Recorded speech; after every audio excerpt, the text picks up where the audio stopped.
if music be the food of love.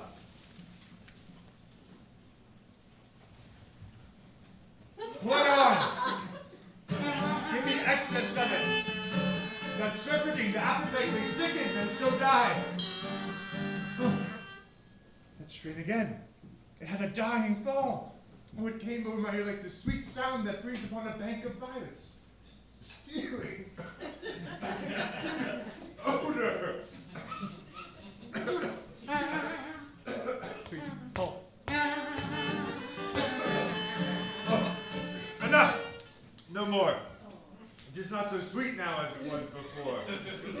Oh, spirit of love. How quick and fresh art thou, that notwithstanding thy capacity, receiveth as the seed, not enters there what validity, and pitch soe'er, but falls into abatement and low price, even in a minute. So full of shapes is fancy, that it alone is high fantastical. How now? What news from Olivia? So please, my lord, I might not be admitted, but from my handmaid do return this answer, okay? The element itself does 7 years as he shall not behold her face at ample view, but she's very sad. She that hath a heart of that fine frame to pay this debt of love but to a brother. How will she love when the rich golden shaft hath killed the flock of all affections else that live in her? With liver, brain, and heart these sovereign thrones are all supplied, and fill their sweet perfections with oneself king.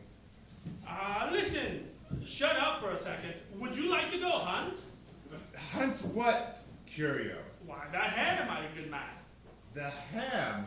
Hare. The hare? Rabbit. The rabbit? Why, so I do, the noblest that I have. When I first saw Olivia, I was turned into a hart, and my desires, like fell cruel hounds, ever since pursue me. Away before me to sweet beds of flowers.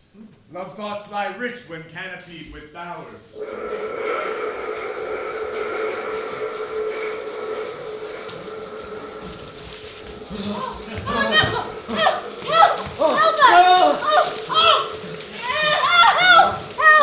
Help! Swim, Sebastian, swim!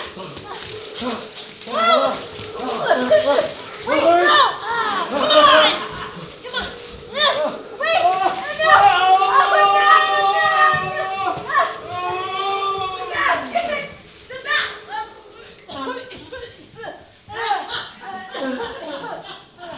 No!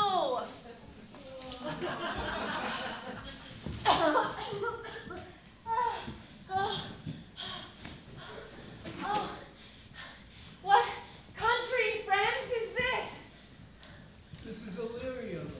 Oh. Well, what should I do in Illyria? My brother, he is in Elysium. Oh, perchance he is not drowned. What think you, sailors?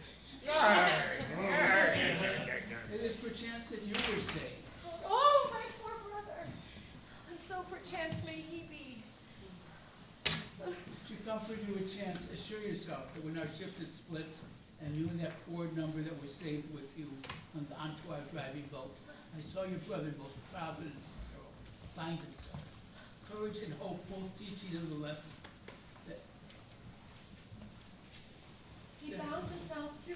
he found himself to a master, strong master, lived in the sea, and I carried on the dolphin's back. I saw him hold acquaintance with the waves so long as I could see. For saying so, there's gold. Mine own escape unfoldeth to my hope, whereto thy speech serves for authority, the like of him. Knowest thou this country? I am at him well, for I was bred aboard, not 3 hours' travel from this very place. Who governs here? A noble man, in nature as in name, What is his name? Orsino. Orsino. Oh, I've heard my father name him. He was a bachelor then. And then so now it was so very late, for about a month ago I went from hence. Then was fresh in murmur, fresh you know what the great ones do, the less will prayer to love, that he did seek the love of fair Olivia. What's she? A virtuous maid, whose daughter of a count who died some 12 months since, there under the protection of his son, her brother, who also died, for whose dear love she has abjured the sight and company of heaven. all that I served that lady, who might not be delivered to the world till I had made mine own occasion mellow what my estate is. That were hard to compass, for she will accept no kind of suit, no, not the Duke's. There is a fair behavior in me, Captain, and though that nature with a beauteous wall doth oft close in pollution, yet of thee I will believe thou hast a mind that suits with this thy fair and outward character. I prithee, and I'll pay thee bounteously, conceal me what I am, and be my aid for such disguise as haply may become the form of my intent. I'll serve this Duke. Thou shalt present me as a eunuch to him. What else may hap to time I will commit, only shape thou thy silence to my wit. You be his eunuch, your mute I'll be. With my tongue blabs, let my eyes not see. I thank thee. Lead me on. Oh.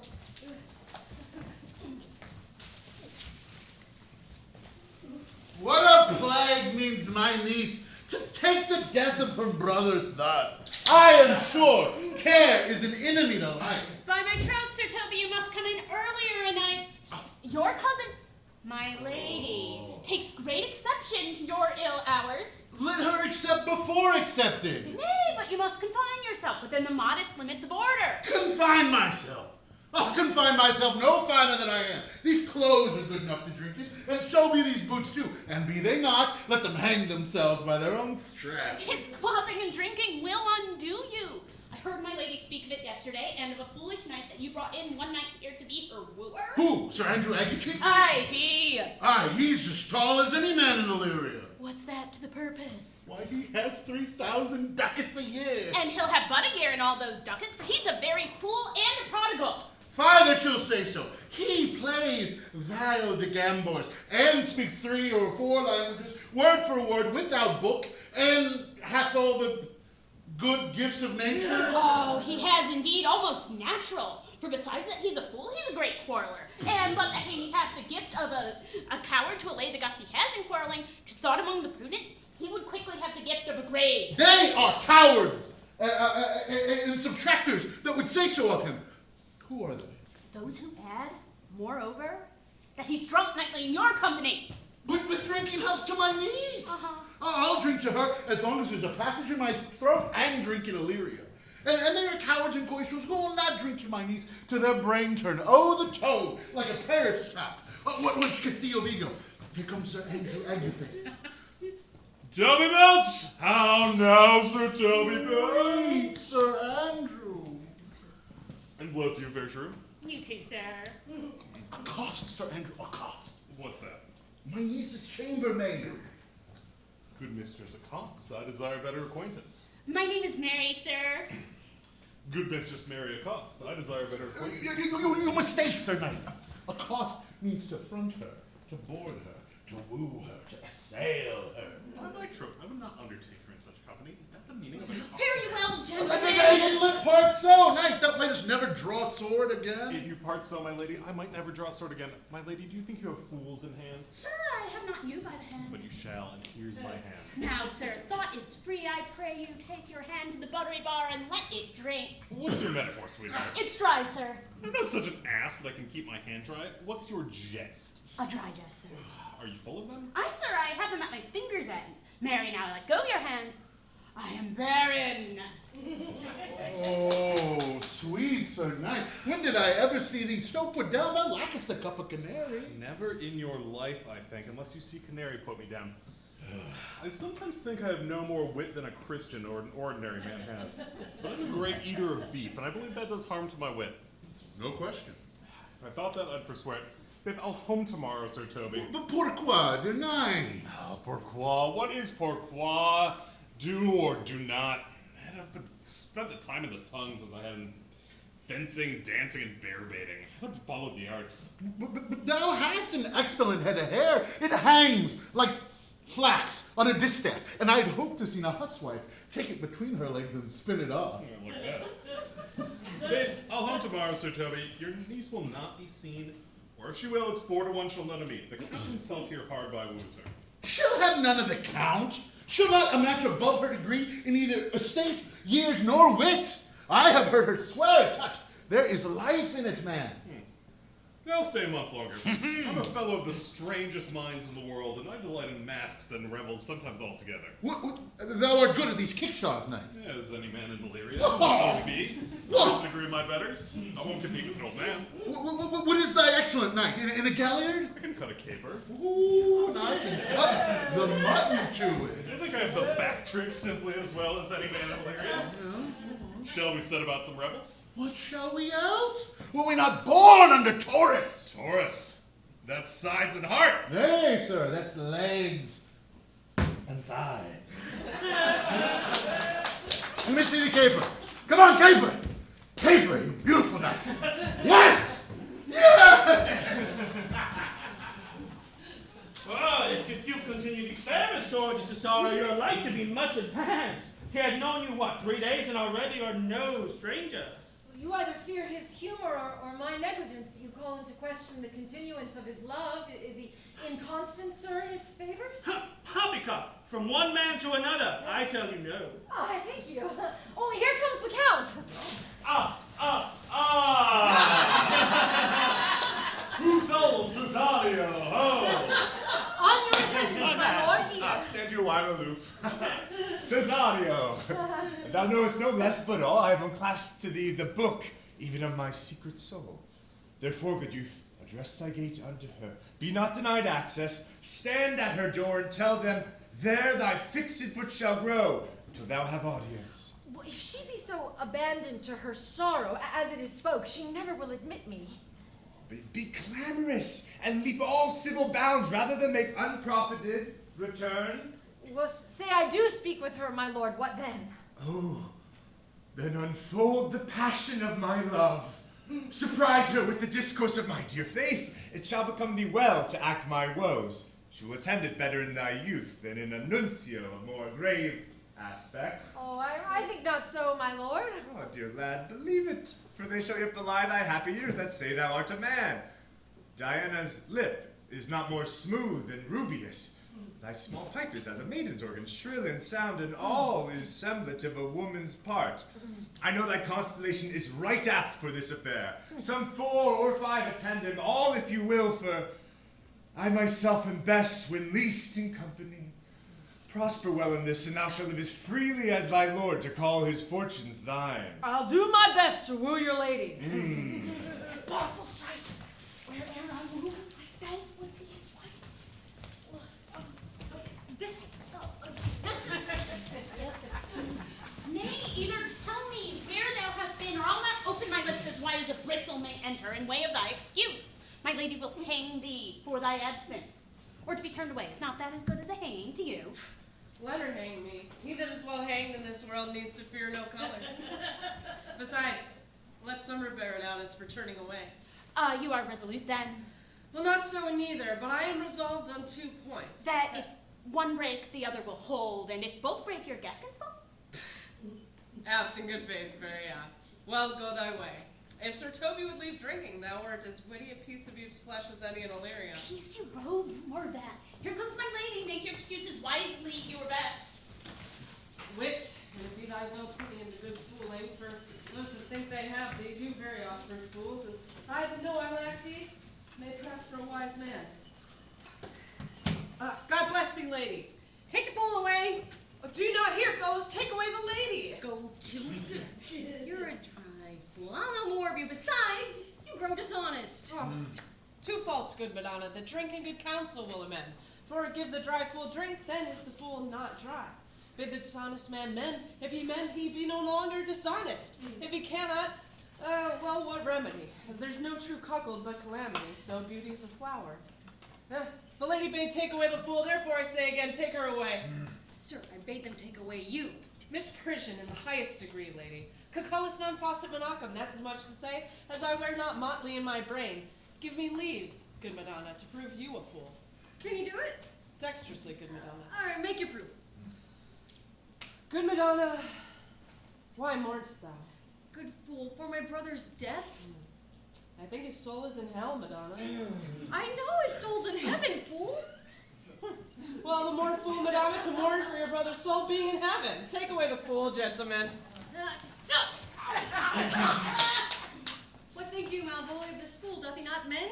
Yes, and shall do until the pangs of death do shake him. Infirmity that decays the wise doth ever make the better fool. Then God send you a speedy infirmity for the better improving your folly. Sir Toby will say I'm no fox, but he'll not pass his word for tuppence that you're no fool. Well, say you to that, Malvolio. I marvel that your ladyship takes delight in such a barren rascal. I saw him set down the other day with an ordinary fool, have no more brain than stone. Look, he's off his guard already. Unless you laugh or minister occasion to him, he's gagged. I say, I protest, I take these wise men who crow so at the set kind of fool no better than the fool's zanies. Oh, no, you're sick with self-love, Malvolio, and taste with a distempered appetite. To be generous, guiltless, and a free disposition is to take those things for bird bolts that you would deem cannon bullets. Now, there's no slander in a loud fool, though he do nothing but rail, nor no railing in a known discreet man, though he do nothing but reprove. Mercury, and do thee with leasing, for thou speakst well of fools. Madam, there is at the gate a young gentleman, much desires to speak with you. Oh, from Count Orsino, is it? I know not, madam. 'Tis a fair young man and well attended. Who of my people hold him in delay? Sir Toby, madam, your kinsman. Oh, fetch him off, I pray you! He speaks nothing but madman, fie on him. Oh, go you. If it be suit from the Count, I'm sick, not at home, what you will to dismiss it. Yes. Okay, now you see how your fooling grows old and people dislike it? Well, you have spoke for us, Madonna, as if thy eldest son would be a fool, whose skull Jove cram with brains, for here he comes, one of your kinsmen, as the most weak he am honor. Oh, by mine honor, half drunk. Cousin! What is he at the gate? He's a gentleman. A gentleman. What gentleman? Oh. Oh, God. A plague on these pickled herring outside. Good Sir Toby. Huh. Oh, cousin, Yeah? how come you so early by this lethargy? Lechery! Oh, I defy lechery. At the gate? There's one at the gate. Mary! What is he? Oh, he'll be the devil he will be. I cannot. Give me faith, I say. You know, it's all one. It's all in there's the same. Oh, what's a drunken man like, fool? Oh, like a fool, a madman, and a drowned man. One draft above the heat makes him a fool, and the second makes him mad, and the third drowns him. All right, well, go thou and seek the coroner and have him sit on my cuz for using the 3rd degree of drink. He's drowned. Okay? He is but mad yet, Madonna, and the fool shall look to the madman. Madam, yon young fellow swears he will speak with you. I told him that you were ill, and he takes unto himself to understand as much and swears he will speak with you. I told him you were asleep, and he seems to have foreknowledge of that as well, and swears he will speak with you. What is to be said to him, madam? He is fortified against any denial. Just tell him you shall not speak with me. Has been told so. He says he'll stand at your door like a sheriff's post, or be the supporter of a bench, but he will speak with you. What kind of man is he? Why, of mankind? What manner of man? A very ill manner. And will you speak with him or no? What personage in years is he? Not old enough to be a man, but not young enough to be a boy. He's very well favored. He speaks very shrewishly. one might think that his mother's milk is but scarce out of him. Let him approach. Call forth my gentlewoman. Gentlewoman! My lady calls. Give me my veil. Come, put it over my face. Once more here from Orsino's famous what? Oh, I will. Oh. Huh.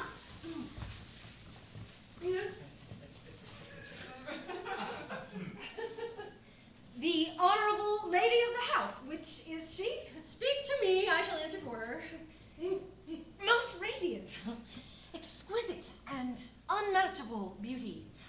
I'm afraid, tell me if this be the lady of the house. I never saw her. I would be loath to cast away my speech, for besides that it is excellently well penned, I have taken great pains to con it. Oh, whence came you, sir? Well, I can say little more than I have studied, and that question's out of my part. Give me modest assurance if you be the lady of the house, so I may proceed in my speech. Are you a comedian? Oh, no, my profound art. Though by the very fangs of malice, I swear I am not that I play. Are you the lady of the house? If I do not usurp myself, I am. Well, most certain if you are she, you do usurp yourself. For what is yours to bestow is not yours to reserve. But this is from my commission. I will on with my speech in your praise, and then come to the heart of my matter. No, just come to what's important in it. I'll forgive you the praise. Oh, I took great pains to study it, and 'tis poetical. More like it is to be feigned, I pray you. Keep it in. 'Tis not that time of moon with me to make it one so skipping a dialogue. Will you hoist sail, sir? There lies your way. No, good swabber. I will hull here a little longer. Some mollification for your giant, sweet lady. Tell me your mind. I'm a messenger. Oh, sure you have some hideous matter to deliver when the courtesy of it is so fearful.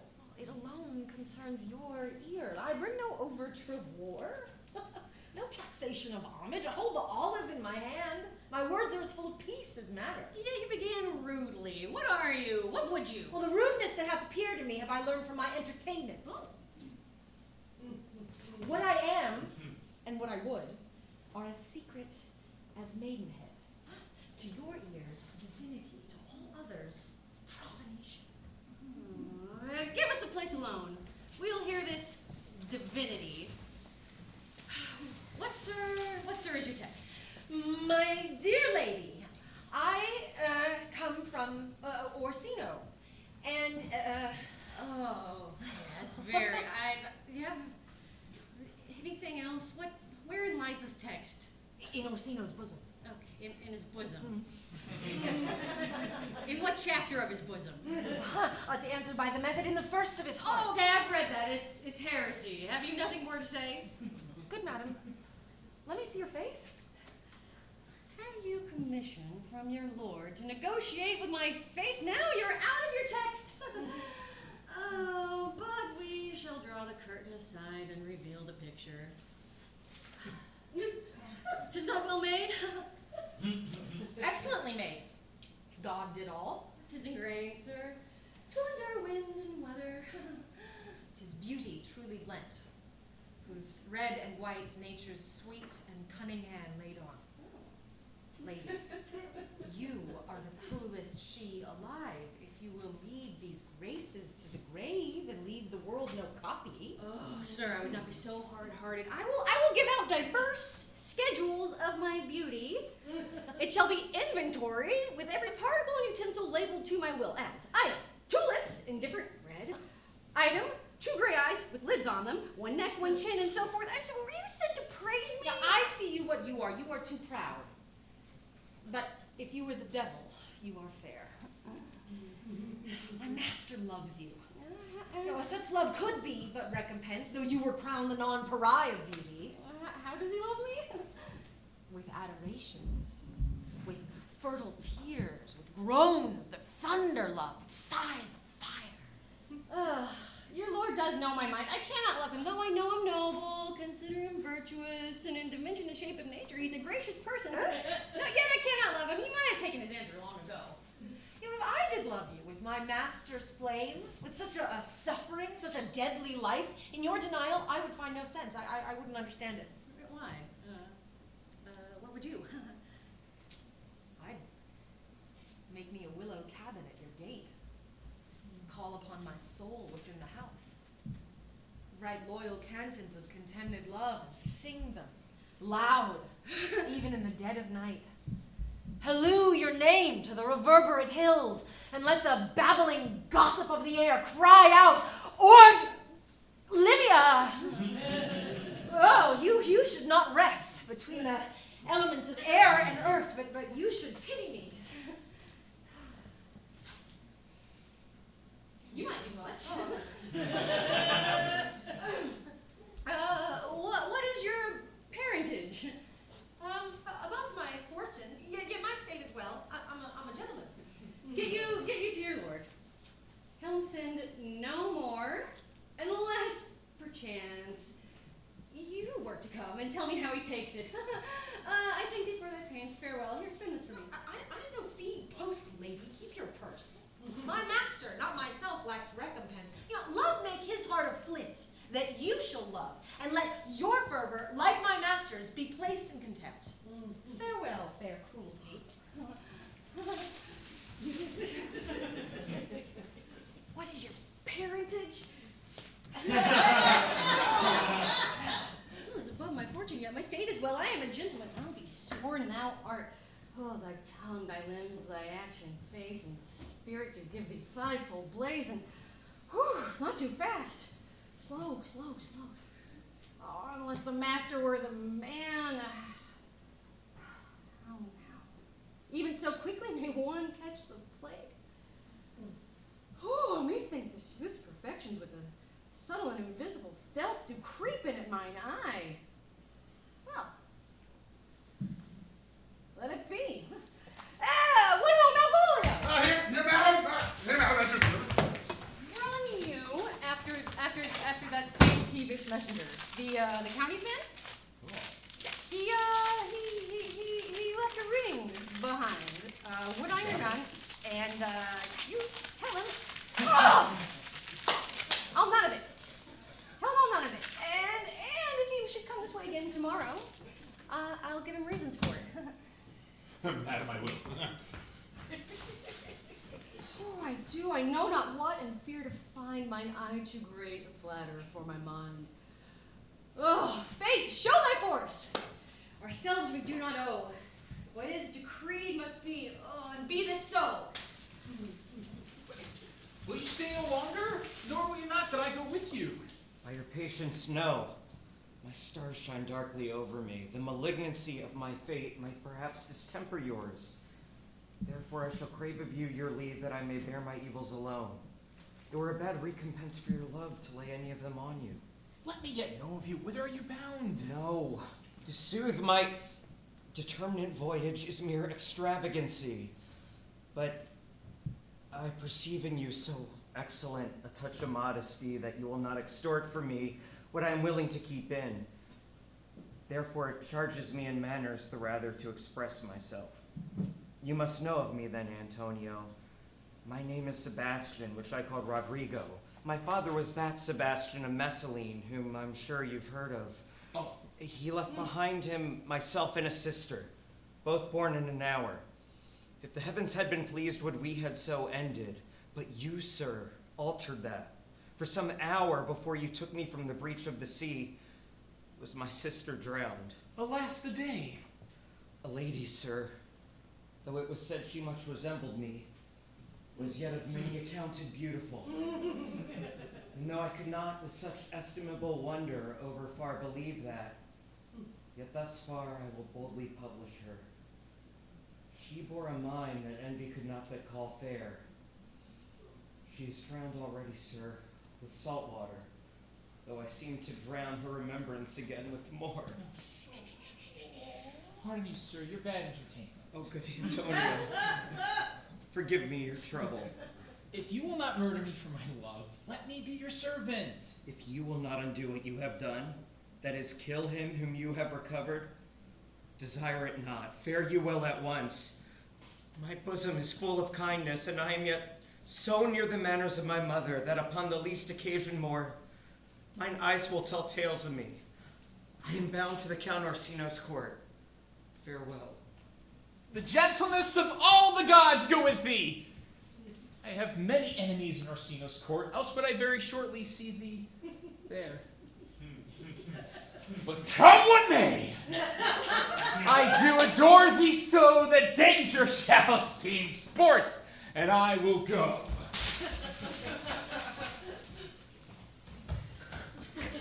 Will you? Not even now! With the Countess Olivia? Yes, even now, sir, on a moderate pace, I have arrived but hither. You might have seen me my pangs having taken it yourself. She returns this ring to you, sir. Moreover, she adds that you should not come again in your lord's favor ever again, unless it be to report the taking of this. Oh, one more thing. Never be so hardy as to come again, unless it be, I already said that. Just take the ring. Just take it. No, she took the ring of me, all none of it. Come, sir. You penal richly threw it to her, and it is her will that it be so returned. Now, come on. If it be worth stooping for, there it lies in your eye. If not, let it be his who finds it.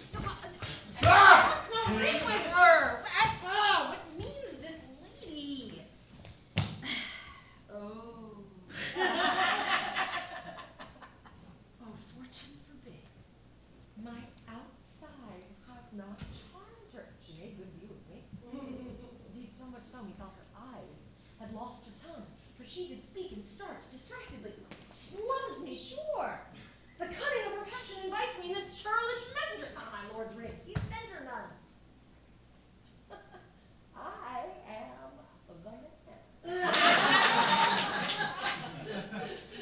Oh, if it be so, as 'tis, poor lady. She were better love a dream. Oh, disguise. I see. Thou art wickedness, wherein the pregnant enemy does much. How easy is it for the proper false in women's waxen hearts to set their forms? Well, alas, our frailty is the cause, not we. For such as we are made of, such we be. Oh, how will this fad? My master loves her dearly, and I, poor monster, fond as much on him. And she, mistaken, seems to dote on me. What will become of this? As I am man, my state is desperate for my master's love. As I am woman, now alas the day, what thriftless sighs shall poor Olivia breathe? Oh, time. Thou must untangle this, not I. This is too hard a knot for me to untie. Approach, Sir Andrew. Not to be abed after midnight is to be up betimes, but del culo suggeri. Thou knowest. I know it's not, but I know to be up late is to be up late. Ah! A false conclusion. I hate it as an unfilled can. To be up after midnight and to go to bed then is early, so that to go to bed after midnight is to go to bed betimes. Does not our life consist of the four elements? So they say, but I rather think it consists of eating and drinking. Thou art a scholar, therefore let's eat and drink. Man, I say, the stupid wine. Ah, here comes the fooling thing. Now, sir, let's have a catch. That was very gracious fooling last night when they spoke of Picochramatus of the Vapians passing the Equinautical of Quebits. It was very good indeed. I sent thy sixpence for thy lemon. Hadst it? Oh, I did in petticoats thy gratillity. For my lady has a white hand, and the myrmidons are no vaudeville houses. This is the best fooling in all of it. Now let's have a song. Come, a song. Here's a sixpence for you. Here's a kestrel for me if one knife gives the full money. Do you have a song of love or a song of good life? A love song. I care not for good life. Oh, mistress mine, where are you roaming? Stay and hear your true love's coming. That can sing both high.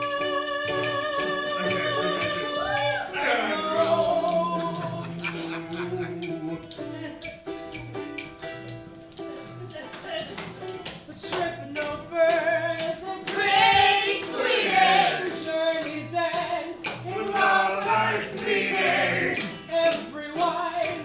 Every wise man said, don't know. Excellent and fit. Good. In delay, there are no weddings and come kiss. Sweet and twirling. Youth's a stud, get lost.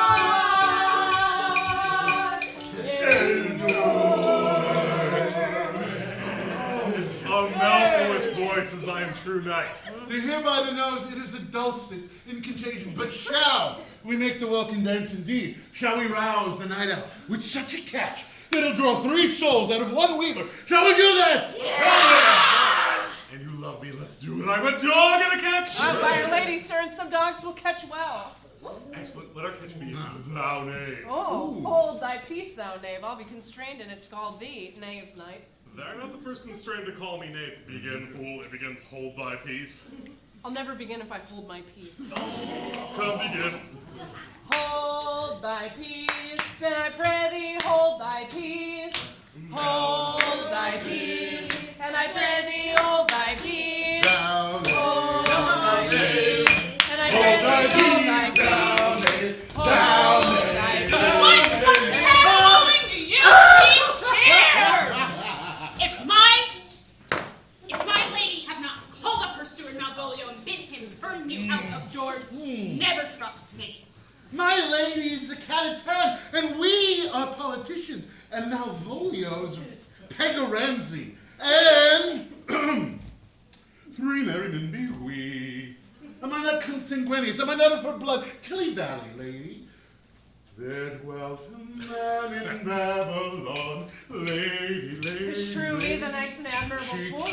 He doesn't well enough to be sort of lady. He does it with a better grace, but they do it more now. I do remember it was the 12th day of For the love of God, peace! My master!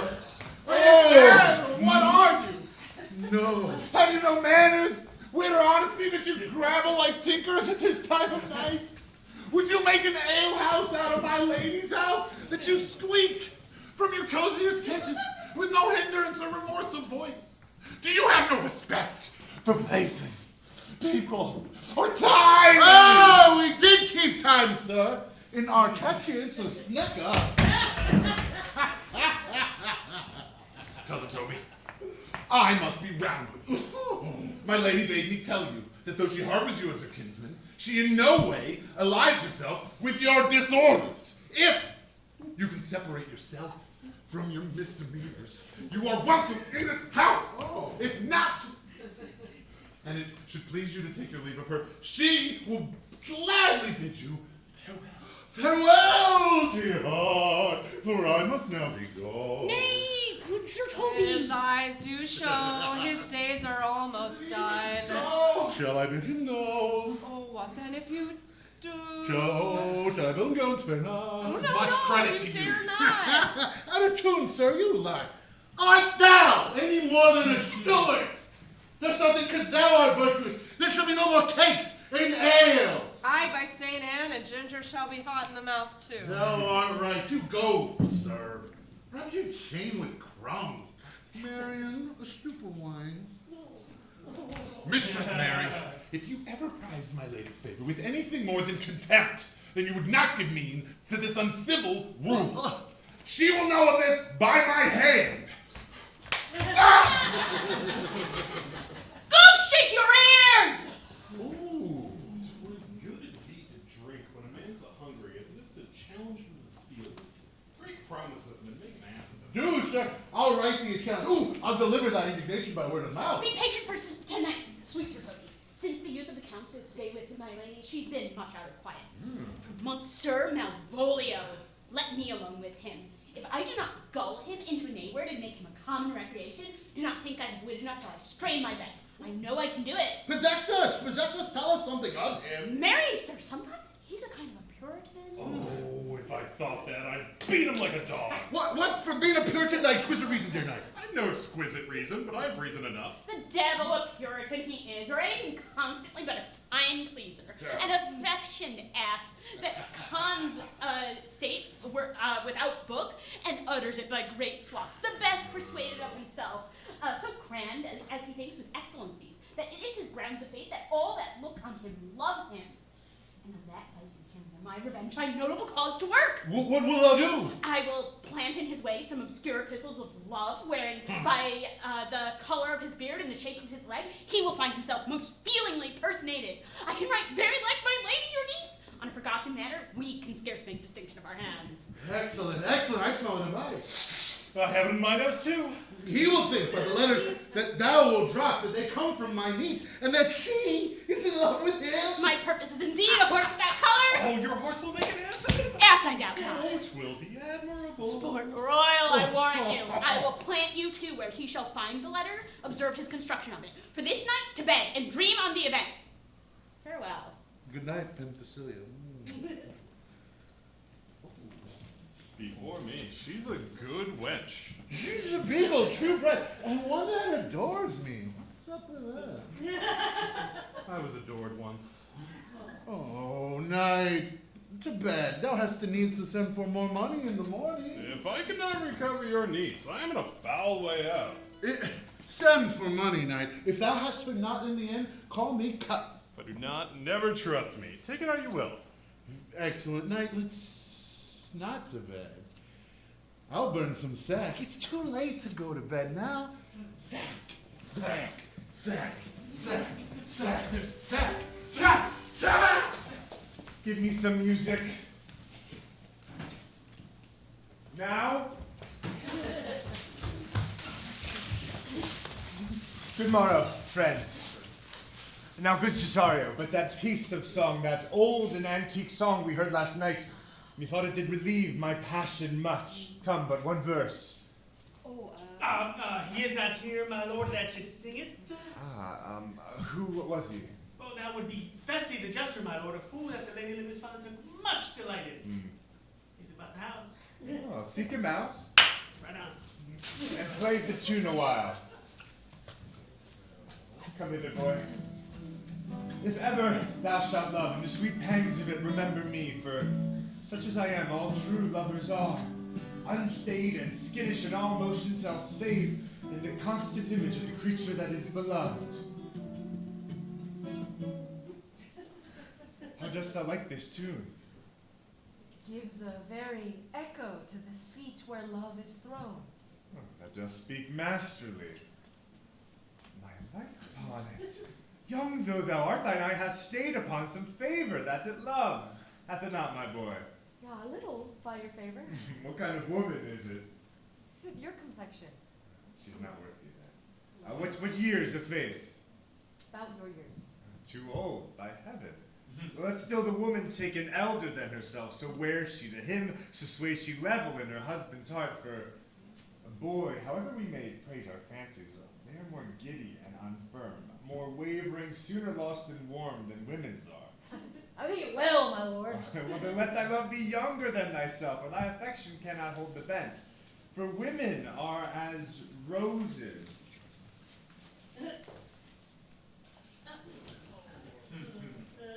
My purpose. Whose fair flower, being once displayed, doth fall that very hour. Oh, so they are.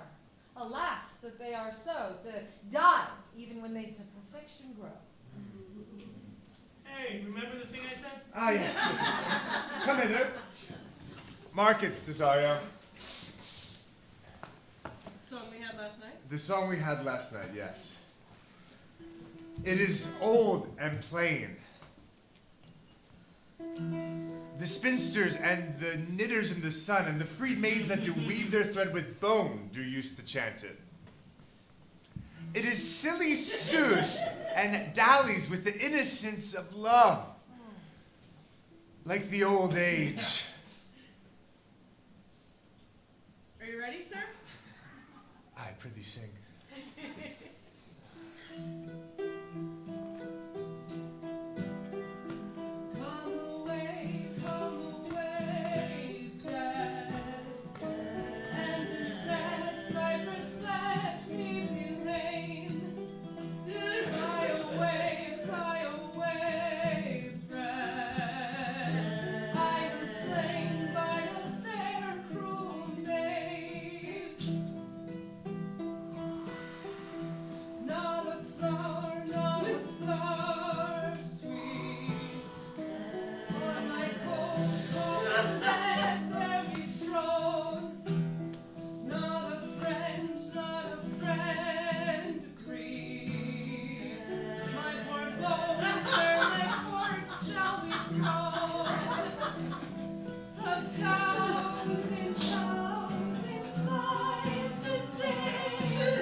There's for thy pains. Oh, no pains, sir. I take pleasure in singing, sir. Oh, well, I'll pay thy pleasure then. Oh, Truly, sir, and pleasure shall be paid, one time or another.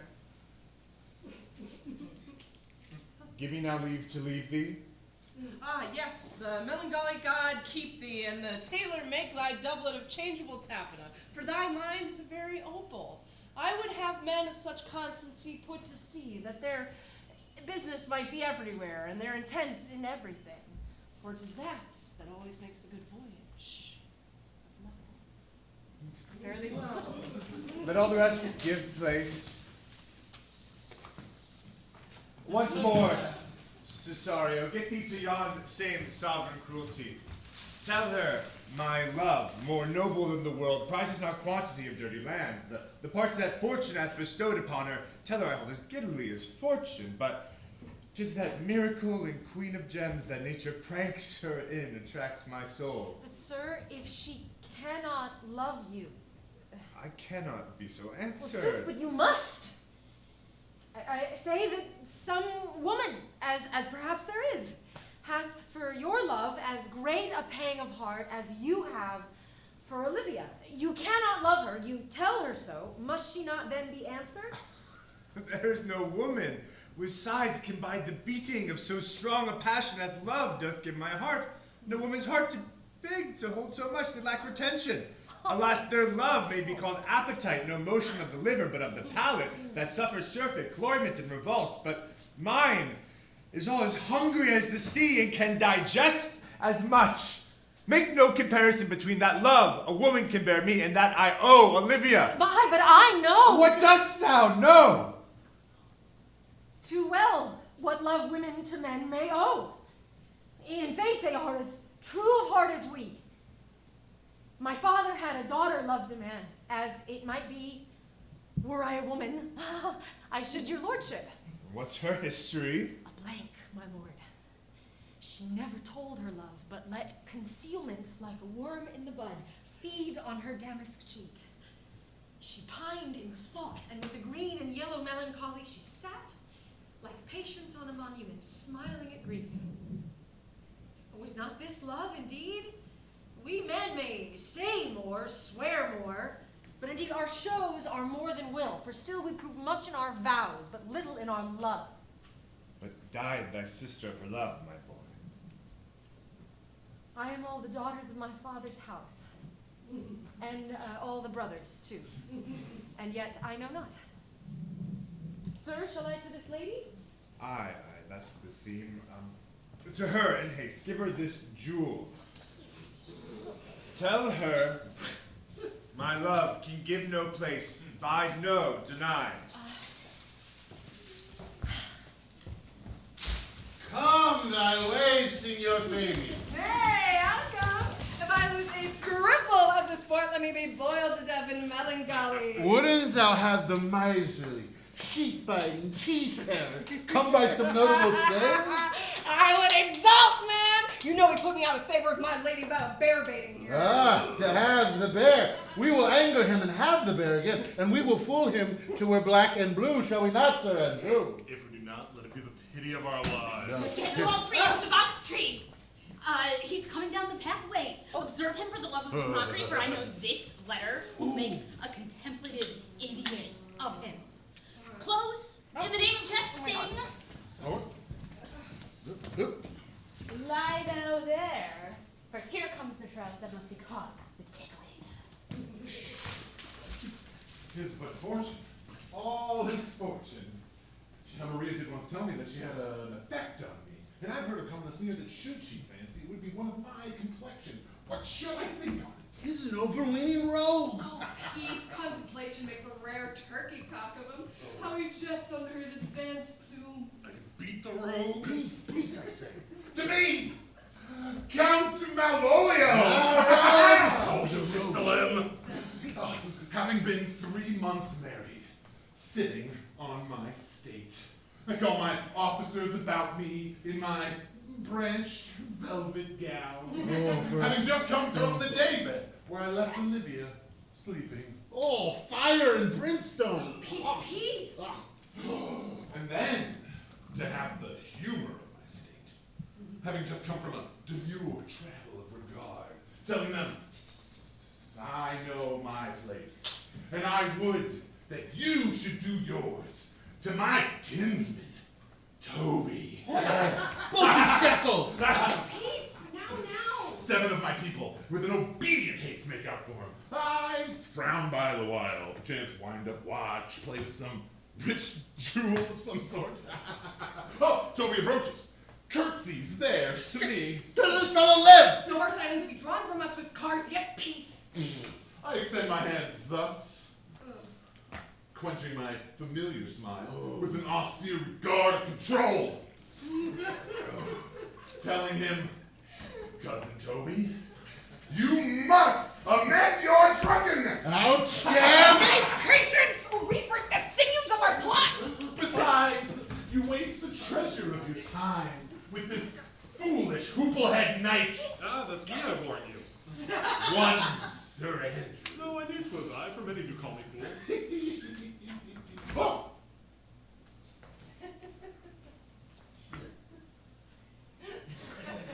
What employment is this? Now the woodcock is near the gin. Aye. And the spirits of humor intimate reading out loud to My stars. This is my lady's hand. These be her very C's, her U's, and her T's. And thus she makes very great P's. It is in contempt of question her. Her C's, U's, and T's? Why that? To my unknown beloved, this Oh. and my good wishes. Her very phrases. By your leave, wax. Oh, the impressure, the Lucrece, with which she uses to seal. 'Tis my lady. To whom could this be? This wins him, liver and all. Jove knows I love but who? Lips do not move, no man must know. No man must know. No man must know if this should be the Malvolio. I may command where I adore, but silence like a Lucrece knife with bloodless stroke my heart doth gore. M-O-A-I doth sway my life. A fustian riddle. An excellent wench. M-O-A-I doth sway my life. Nay, but first, let me see.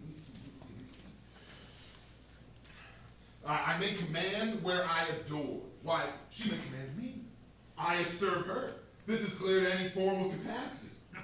But the end, what should this alphabetical position portend?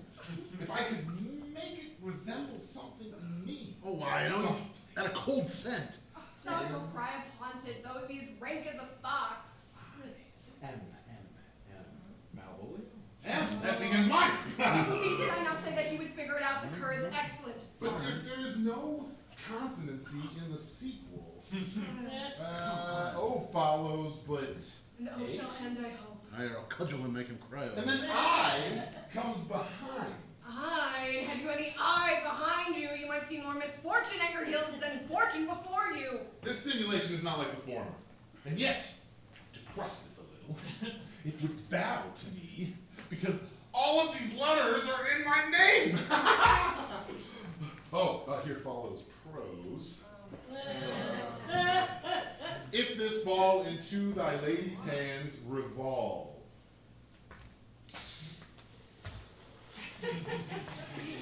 In my stars I am above thee, but be not afraid of greatness. Some are born great, some achieve greatness, and some have greatness thrust upon them. Thy fates open their hands, and let thy blood and spirit embrace them. And to ensure thyself to what thou art to be like, cast thy humble sloths, and appear fresh. Be opposite with the kinsman, surly with servants. Let thy tongue tang with arguments of state. Put thyself into the trick of singularity. She that adores thee sighs for thee. Remember, who commended thy yellow stockings, and wished to see thee ever cross-gartered. I say remember, go to, thou art made, if thou desirest to be so. If not, let thee be a steward still, the fellow of servants, and not worthy to touch fortune's fingers. Farewell, she that would alter services with thee, the fortunate unhappy. Daylight and champagne discovers not more. This is open. I will be proud. I will read politic authors. I will baffle Sir Toby. I will be point, devise the not now fool myself to let my imagination jade me, for every reason excites to this, that my lady loves me. she did commend my yellow stockings and wished to see me ever cross-gartered. Yeah, by Jove, I am happy. I will be strange, stout, in yellow stockings, and cross-gartered, and with all the swiftness of putting on. Jove and my stars be praised. There is a postscript. Thou canst not choose but know who I am. If thou entertainest my love, let it appear in thy smile. Thy smiles become thee well. Therefore, in my presence, still smile. Dear my sweet, I prithee. I will smile. I will do everything that thou wilt have of me.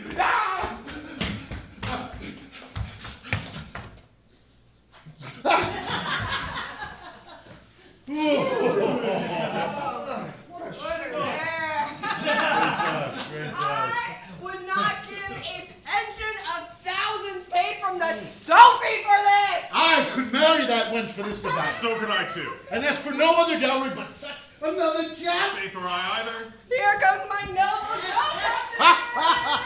Wilt thou set thy foot on my neck? Faith or I either.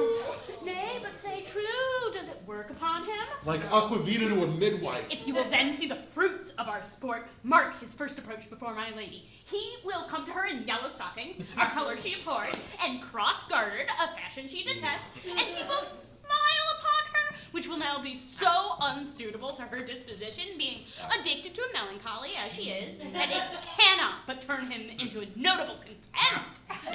If you will see it, follow me. To the gates of Toro, the most excellent devil of wit. I'll make one too.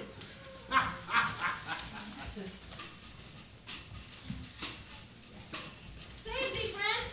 And thy music. Dost thou live by thy tabor? No, sir. I live by the church. Art thou a churchman? No. But I do live at my house, and my house is by the church. So thou mayest say that the king lies by a beggar, if a beggar dwell near him, or that the church stand by thy tabor, if thy tabor stand by the church. So you've said, sir, to see this age. The sentence is but a cheverel glove to a good wit. How quickly the wrong side may be turned outward. I warrant thou art a merry fellow and cares for nothing. Not so, sir, but I do care for something, though I do not care for you. Oh. And if that be to care for nothing, I would it would make you invisible.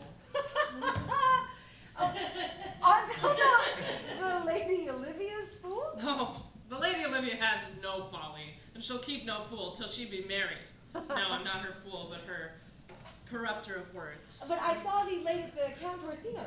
Well, foolery doth walk about the orb like the sun, and shines everywhere. And I wouldn't be sorry but that the fool should be as often with thy master as with my mistress. I think I saw your wisdom there. Nay, nay, and now pass upon me, I'll no more with thee. Hold, here's expenses for thee. Ah, well, Jove in his next commodity of hair send thee a beard. Oh, by my troth, I tell thee, I am almost sick for one, though I would not have it grow upon my chin. Lady within? No, I think a pair of these would have bred, sir. Yes, being kept together and put to use. Well, I would play a Lord Pandarus of Phrygia to bring a Cressida to this Troilus. I understand me, 'tis well begged. My lady is within. I'll tell her whence you come, who you are, and what you will is out of my welcome. This fellow is wise enough to play the fool. To do that well craves a kind of wit. This is a practice as full of labor as the wise man's are. For folly he wisely shows his fit. Wise men, fallen quite taint their wit. Hey, Sadie, darling. And you, sir? Je vous garde, monsieur. Oh, votre serviteur. Parlez-vous français? Je ne connais I pas. hope, sir, you are, and I am yours. Will you encounter the house, sir? Oh. My niece is desirous you should enter, if your trade be to her. I am bound to your niece, sir. I mean, she's the list of my voyage. Well, taste your legs. Put them to motion. My legs do better understand me, sir, than I understand what you mean by bidding me taste my legs. I mean to go, sir, to enter the house. I will answer you with gate and entrance. Ah, but we are prevented. Most excellent lady, the heavens rain odors on you. Nice. Odors? Use the word courtier. My message, lady, hath no voice but to your own most pregnant and vouchsafed ear. Pregnant? Odors? Vouchsafed? I'll come over. Let the garden gate be shut and leave me to my hearing. Sir Andrew. Go. Let the garden gate be shut. Leave me to my hearing. Oh, give me your hand, sir. Oh, my duty, madam, most humble service. What is your name? Cesario is your humble servant's name, fair princess. Oh, my servant. 'Twas never merry world since such lowly feigning was called compliment. Your servant to the Count Orsino. And he is yours, and his must needs be yours. Your servant's servant is your servant, madam. For him, I think not on him, for his thoughts, when they were blank, rather than filled with me. Well, madam, I come to whet your gentle thoughts on his behalf. Oh, I pray you. I bade you never speak of him again. But oh, no, if you were to undertake another suit, I would to hear you solicit that, the music from the spheres. Dear lady. No, I leave, I beseech you. I did sin in search of you after your last enchantment here. A ring, and doing so I did abuse myself, my servant. Oh, dear, I fear me you. What must you think of me? Let me hear you speak. I pity you. That's a degree to love. No, not a rise, for 'tis a vulgar proof that very oft we pity enemies. Oh, well then, methinks it's time to smile again. How apt the poor artist seem proud. Fear not, good youth, I will not have you, but when wit and youth is come to harvest, your wife is like to reap a proper man. So there lies your way. Westward ho. Oh, yes, westward ho. Grace and good disposition attend your ladyship. You'll nothing matter. Stand for thee! Tell me what you think of me. That you do think you are not what you are. Well, if I think so, I think the same of you. And then think you right. I am not what I am. Well, I would you were as I would have you be.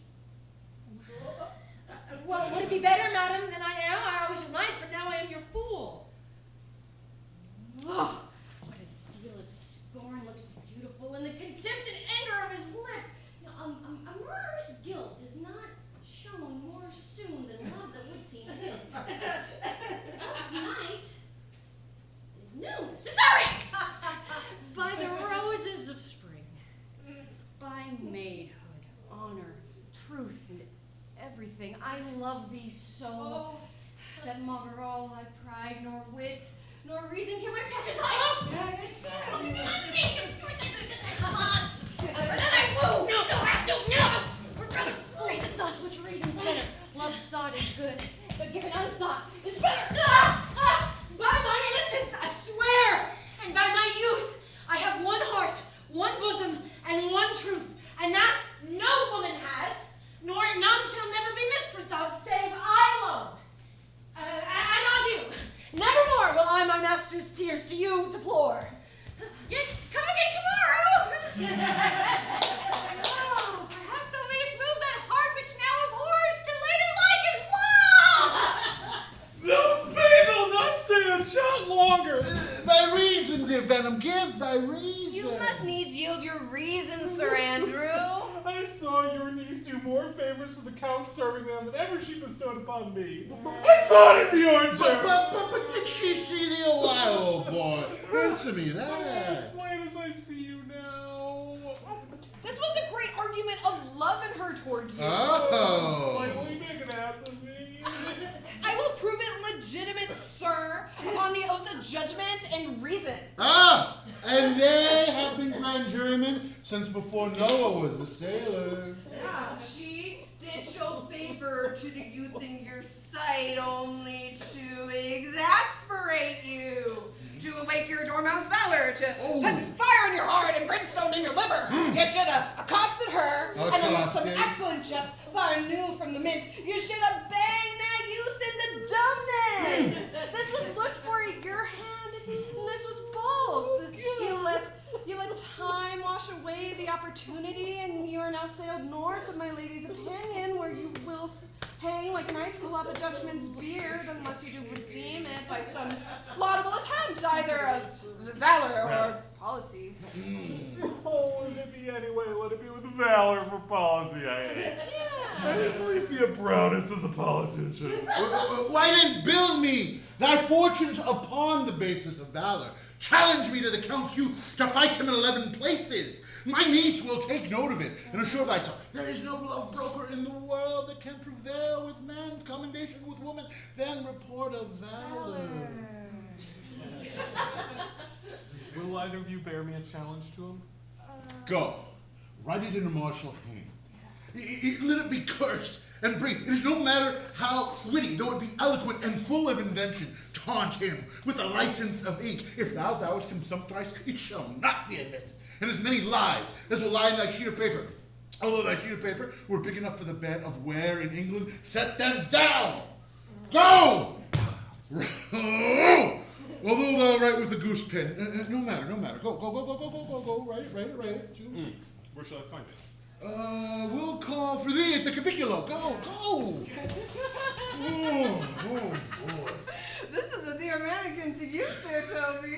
I have been dating him, lad, some 2,000 strong or so. Hey, we'll have a rare letter from him indeed, but you'll not deliver it. Oh, never trust me then. But by all means, stir on the youth for an answer. I believe oxen and wainrope cannot held those two together. For if Sir Andrew were open, and you would find as much blood in his liver that would clog the foot of a flea, I'll eat the rest of thine head. And as opposite, the youth bears in that visage no great presage of cruelty. If you desire the speed and laugh yourself into stitches, follow me. Yep. Young Malvolio was turned heathen, a very renegado. For there's no Christian did ever need to be saved by believing rightly, could ever believe such impossible passages of grossness. He's in yellow stockings. Villainously, like a heaven that keeps a school in the church. I have dogged him like his murderer. He does obey every point of the letter that I dropped to betray him. He does smile his face into more lines than is in the new map with the augmentation of the Indies. You have not seen such a thing as 'tis. Bring us where he is.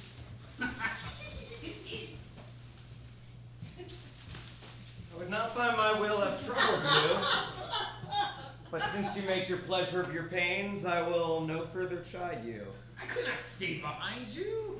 My desire, more sharp than villain steel, did spur me forth. And not all love to see you, though so much as might have drawn one to a longer voyage. But jealousy what might befall your travel. Being skilless in these parts, which to a stranger, unguided and unfriended, often prove rough and unhospitable. My willing love, the rather by these arguments of fear, set forth in your pursuit. My kind Antonio, I can no other answer make, but thanks. And thanks. And ever thanks. And oft good turns are shuffled off with such uncurrent pay. But were my worth as is my conscience, firm, you should find better dealing. What's to do? Shall we go see the relics of this town? Tomorrow, sir. Best first, go see your lodging. I'm not weary, and 'tis long tonight. I pray you, let us satisfy our eyes with the memorials and the things of fame that do renown this city. If you would pardon me, I do not without danger walk these streets. Once in a sea fight against the Count's galleys, I did some service. Of such note, indeed, were I taken here, would scarce be answered. Be like you slew great number of his people? The offense is not of such bloody nature. Albeit, the quality of the argument might have given us some bloody argument indeed. It might have since been answered in repaying what we took from them, which for traffic's sake most of our city did. Or myself stood out, for which if I be lapsed in this place, I shall pay dear. Do not then walk too open. Nah, it doth not fit me.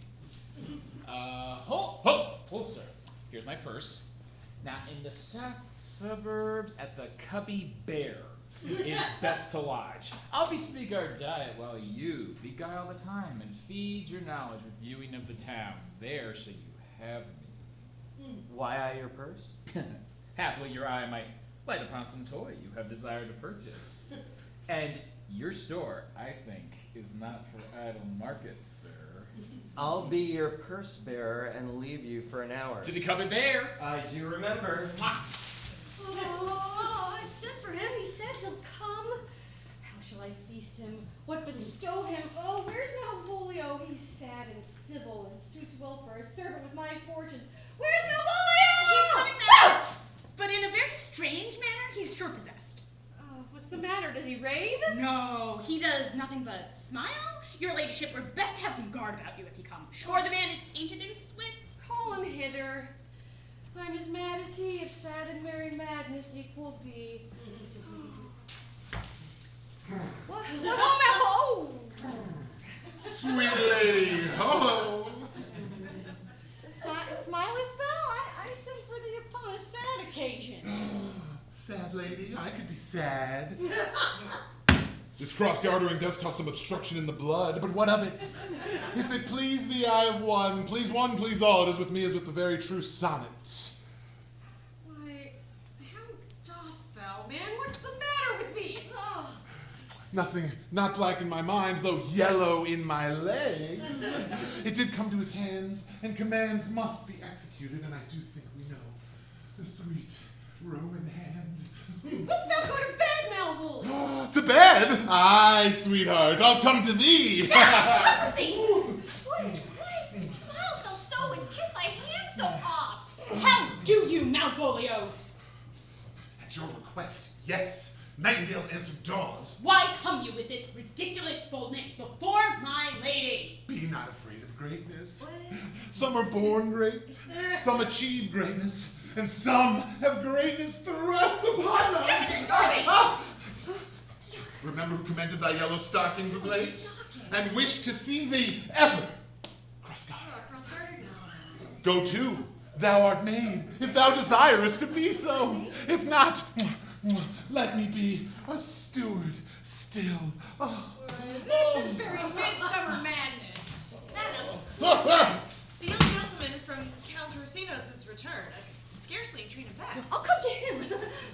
Oh, Maria, let this fellow be looked to. Where's my cousin Toby? Have my people have a special care of him. No worse man than Sir Toby to look to me.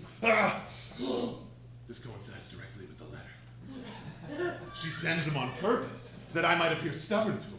She incites me to it in the letter. Cast off thy humble sloth, says she, be opposite with a kinsman, surly with servants. Let thy tongue tang with arguments of state. Put thyself into the trick of singularity. Ha! I have aligned her! When she went away just now, let this fellow be looked to. Not Malvolio, not after my degree, but fellow.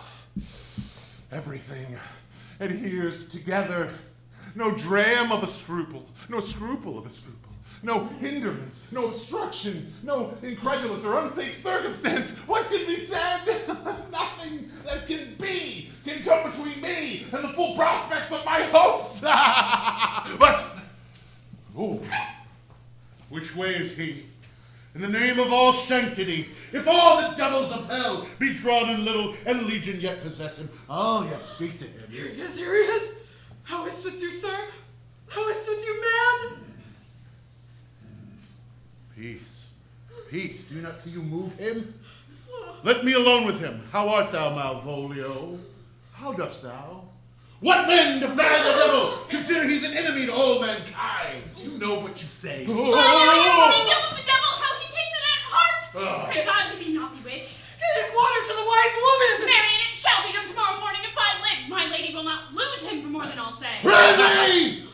Hold thy peace. Let me alone with him. No way but gentleness. Gently. Gently. The fiend is rough, and will not be roughly used.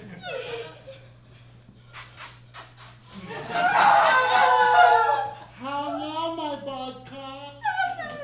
How dost thou chalk? Sir! Hi, Biddy. Come with me. What then?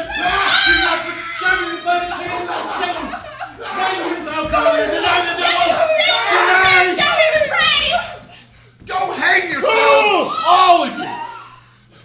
I am not of your element. You are shallow, idle things. You will know more about this hereafter. Away!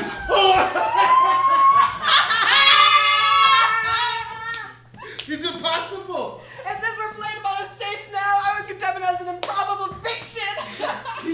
genius hath taken the infection of the device, man. Nay, pursue him now, lest the device take air and taint. Come, we'll have him in a dark room and bound. My niece is already of the belief that he is mad, and we will carry it thus for our pleasure and his penitence till our very pastime, tired out of breath, prompt us to have mercy on him. At which point we'll bring the device to the bar and crown thee for a finder of madness.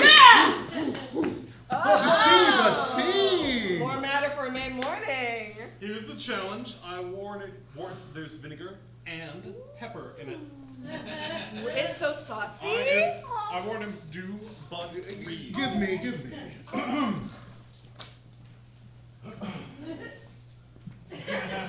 Youth, whatsoever thou art, thou art but a sturdy fellow.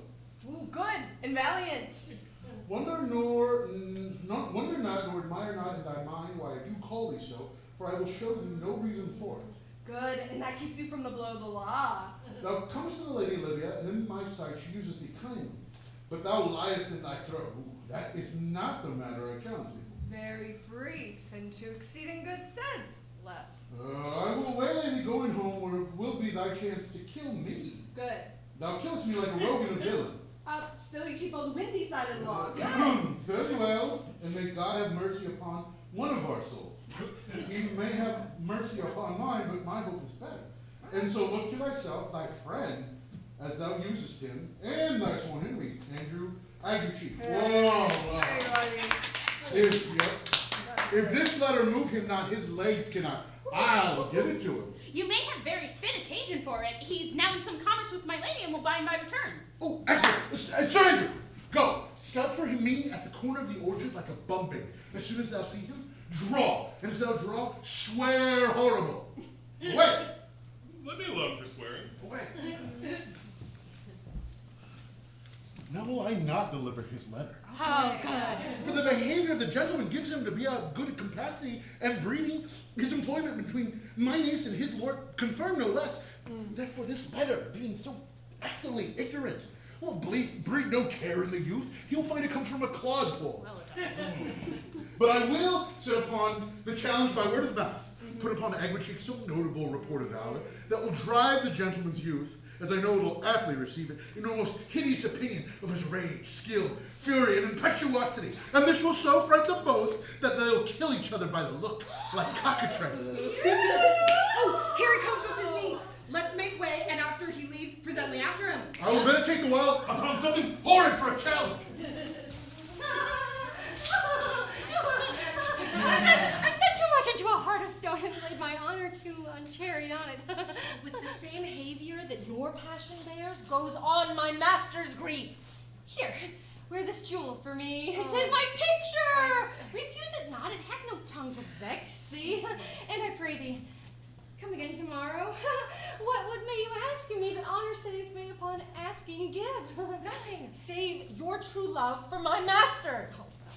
How can I give him that with mine honor, which I have already given to you? I will acquit you. Well, come again tomorrow. Fare thee well. Being like thee might bear my soul to hell.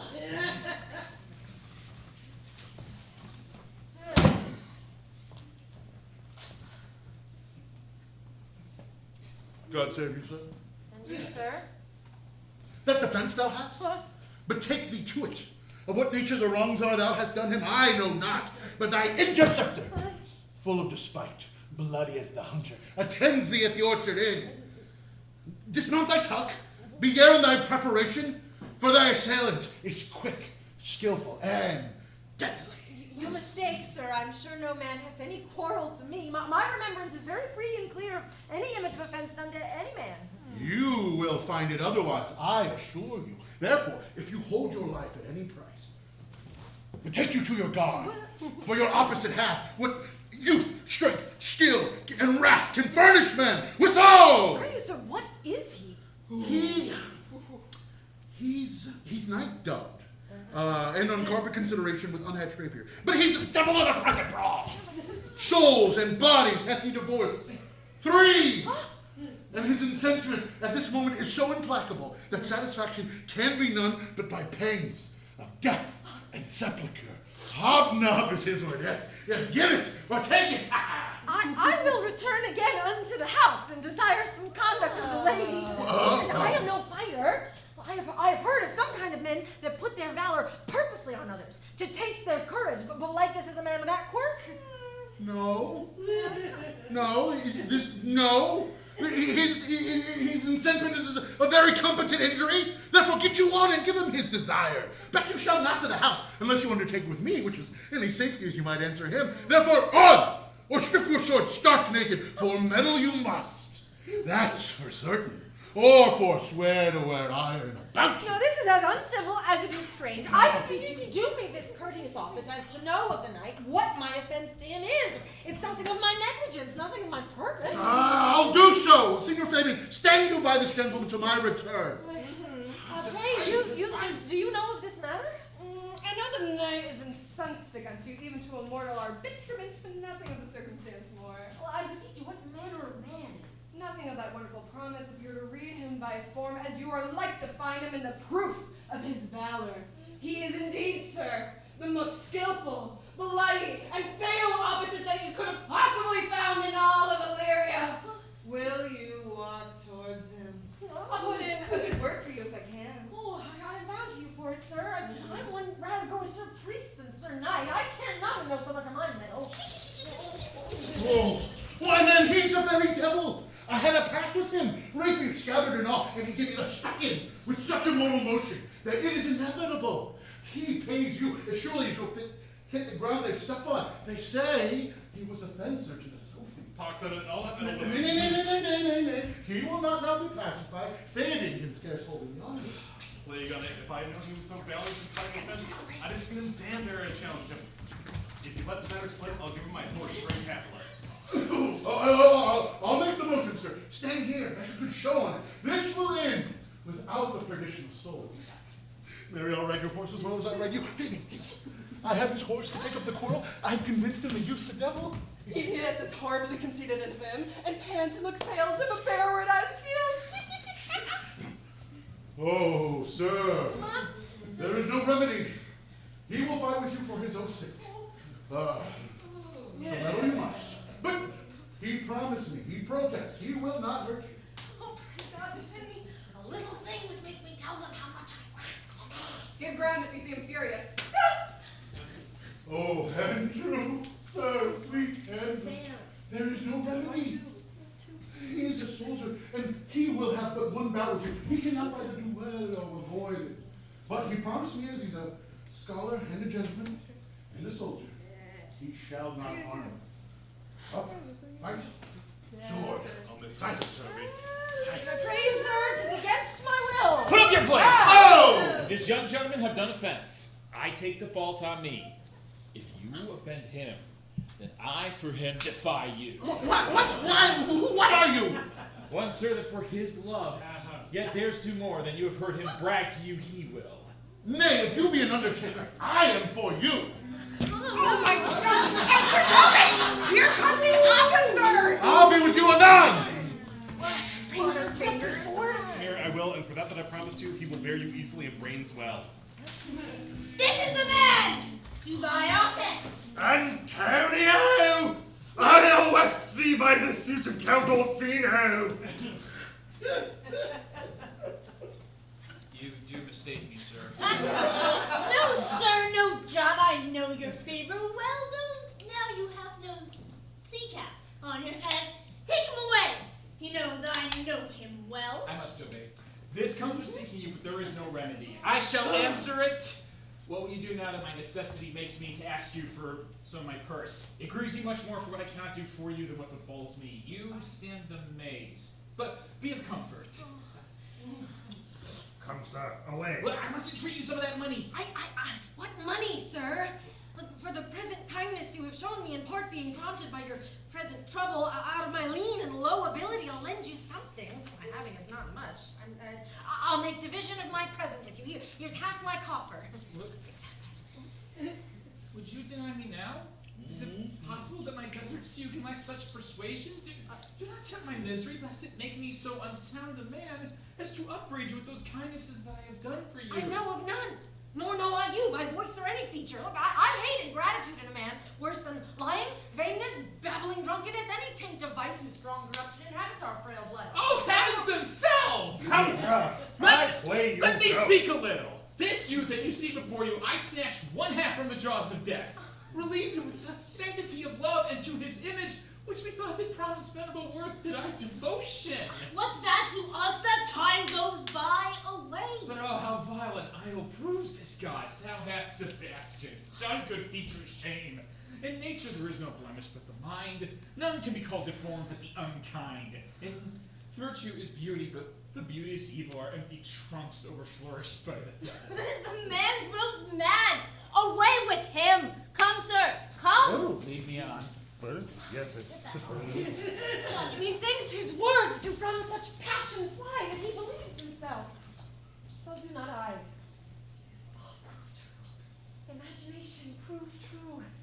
That I, dear brother, be now taken for you. He named Sebastian. I, my brother, know, yet living in my glass, and even such and so in favor was my brother, and still he went in his fashion, color, ornament, for him I imitate. Oh, if it proved tempest kind, and salt waves fresh in love. Hey, I'm so sorry, you have to see this. Very dishonest and paltry boy.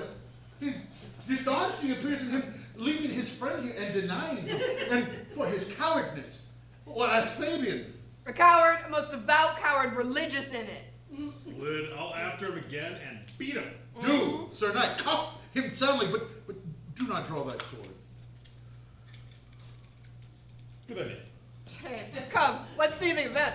I dare lay any money, 'twill be nothing yet. Will you make me believe I'm not sent for you?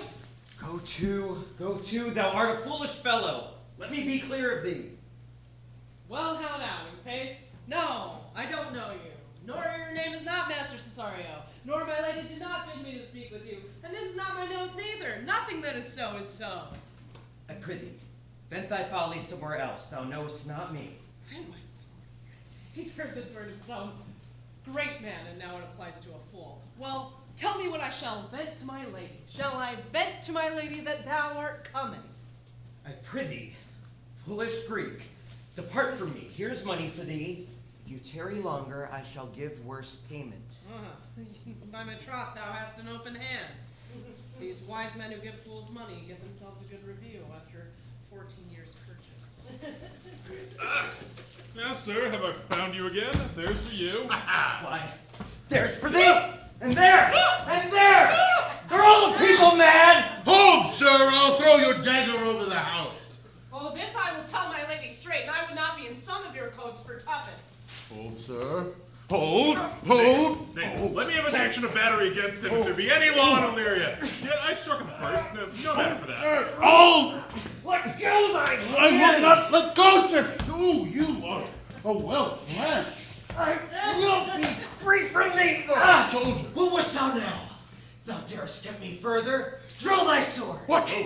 Nay, then I must have an answer too of this malapert blood from you. Toby! Hold! On thy life I charge thee, hold! Madam? Will it be ever thus? You ungracious wretch, fit for the mountains and the barbarous caves where manners never were preached! Out of my sight! Be not offended, dear Cesario. Ruse me, be gone! I pray thee, gentle friend, come with me in my house, and hear there how many fruitless pranks this ruffian hath botched, that thou mayst laugh at this. Oh, you cannot choose but go. Do not deny. Oh, beshrew his soul for me. He started one poor heart of mine. And the... What relish is in this? How runs the stream? Were I mad? Or else this is a dream. Let fancy still my sense and let they steep. If it be thus to dream, still let me sleep. I prithee, come with me. Wouldst thou be ruled by me? Madam, I will. Oh, say so, and so be!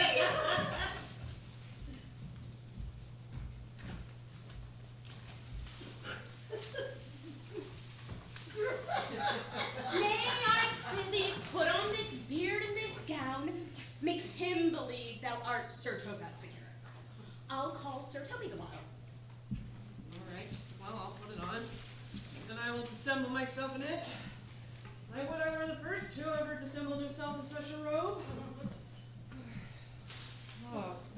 presenter. Oh, good Master Pars. Buenos dias, Sir Toby. What did the niece of King Gorbaduke say to the Hermit of Prague? That is so. And therefore I'm Master Parson, being Master Parson. For what's that but that? To him, Sir Topaz. What ho, I say! Peace in this prison! Who calls there? Sir Topaz the curate comes to visit Malvolio the lunatic. Sir Topaz? Sir Topaz? Oh, Sir Topaz! Go see my lady. Oh, out hyperbolical fiend! How vexest thou this man? Speakst thou of nothing but ladies? Well said, Sir Topaz. Sir Topaz! I have never been a man thus abused. Sir Topaz, I am not mad. Do not think me mad. I have been property here in darkness. Fie, thou dishonest Satan! Sayst thou house is dark? Why, it has windows, transparencies, barricados, and the clerestories to the south-north are as lustrous as ebony, and yet complainest thou of obstruction? I say there's no darkness but your ignorance. Well, then, this house is as dark as ignorance, though ignorance be as dark as hell. I say, there's never been a man thus wronged. I am no more mad than thou art. Make a trial of it, an end constant question. Yeah. What is the opinion of Pythagoras concerning wildfowl? That the soul of our grandam might happily inhabit a bird. And what thinkst thou of this opinion? Well, I think very nobly of the soul, and in no way approve of this opinion. Then fare thee well, remain thou still What? in darkness. No. Thou shalt hold the opinion of Pythagoras, ere I will allow thy wits and fear to kill a woodcock in case it's your grandma. Sir Topaz! Most exquisite, Sir Topaz. Nay, I'm for all waters. Thou mightst have done this without the beard and gown. It He is sees me not. to him in thine own voice. If he can be conveniently delivered, I would he were. For I am now so far in offense with my niece that I cannot with any safety pursue this sport the upshot. To him. And you, my lady, to my chamber. Hey, Robin, jolly Robin, tell me how the lady does. Fool, I say, Hey, fool. Robin, jolly, Fool! What? Hello? Fool. Hello? If ever thou wilt do well by my hand, fetch me a pen, candle, ink, and paper. I will, as I am a gentleman, I will live to be thanked. Malvolio! Aye, good fool. Alas, how fell you beside your 5 wits? Fool! There's never been a man thus wronged. Good fool, I am as well in my wits, fool, as thou art. As well then you're mad indeed if you be no better in your wits than fool. Fool! They've propertied me in darkness. They sent ministers to me, asses, and they've done everything they can to face me out of my wits. Advise you what you say. The minister is here. Malvolio! Sir Topaz! Now sleep and leave thy vain bibble babble. Sir Topaz! Maintain no words with him, good fellow. Oh, I won't, sir. Marry our man. Oh, I will, sir, I will.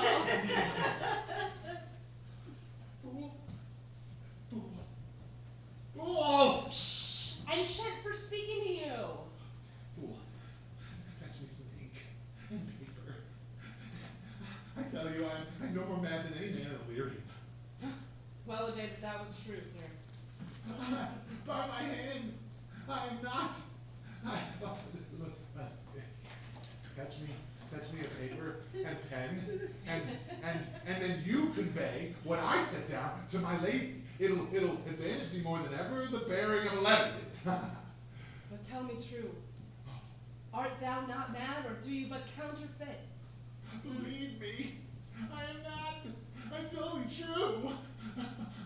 Nay, I'll never believe a madman No! until I see his brains. No! I go. I'll fetch you some light. Oh! And paper. Yes, the fool! And maybe ink. I will requite it in the highest degree. I prithee be gone. Oh, hi, boys. Where are we going? Pipe down, maniac. Okay. Hey, come on. This is the air. That is the glorious sun. This pearl she gave me, I do feel it and see it. And though 'tis wonder that enwraps me thus, yet 'tis not madness. Where's Antonio then? I could not find him at the Cubby Bear. But there he was. And there I found this credit that he did range the town to seek me out. His counsel now might do me golden service. For though my soul disputes well with my sense that this may be some error but no madness, yet doth this accident and flood of fortune so far exceed all instance, all discourse, that I am ready to distrust mine eyes. There is something in it that is deceivable. But here the lady comes. Lay not this haste of mine. If you mean well, go with me and with this holy man into the chanter by, and there, underneath that consecrated roof and before him, plight me the full assurance of your faith, that my most jealous and too doubtful soul may live at peace. Oh, he shall conceal it until your willing shall be brought to note. What do you say? I'll follow this good man and go with you, and having sworn truth, ever will be true. Ah, then lead the way, good father, and having so shine that they may fairly note this act of mine.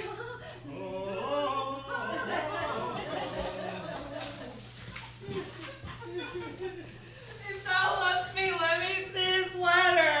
Master Fabian, grant me another request. Anything. Do not desire to see this letter. Oh, this is to kill a dog, and in recompense desire my dog again. Belonging to the Lady Olivia, friends. We are some of her trappings. Oh, fellow, I know thee well. How dost thou, my good friend? Oh, well, truly, sir, the worse for my friends and the better for my foes. Just the contrary, the better for thy friends. Oh, no, sir, the worse. How can this be? Marry, sir, my friends, they praise me and make an ass of me. But my foes, they tell me plainly that I'm an ass. And so by my foes, I prosper in the knowledge of myself, and by my friends, I'm largely abused. Well, thou shalt not be the worse for me. There's some gold.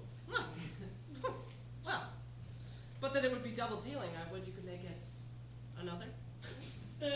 You give me ill counsel. Oh, put your grace in your pocket for this once, and let your flesh and blood obey it. I'll be so much a sinner to be a double dealer. There's another. Primo secundo tertio? That's a good play. And the triplex is a good tripping measure. Or the bells of St. Bennet may put you in mind, sir. 1, 2, 3. You can get no more gold out of me. If you will let your lady know that I'm here to speak with her, it may awake my bounty further. Marry, sir, lullaby to your bounty until I come again. I go, but I will not have you think that my want of having is the sin of covetousness. But as you say, let your bounty take a nap, and I'll awake it anon. Oh, here comes the man, sir, that did rescue me. Oh, that face of his, I do remember well, yet when I saw it last, it was besmeared as black as Vulcan in the smoke of war. What's the matter? Orsino, this is that Antonio that took the phoenix and her frock from Candy, and this is he that did the tiger board when your young nephew Titus lost his leg. Here in the streets, desperate with shame and state and private rabble, did we apprehend him.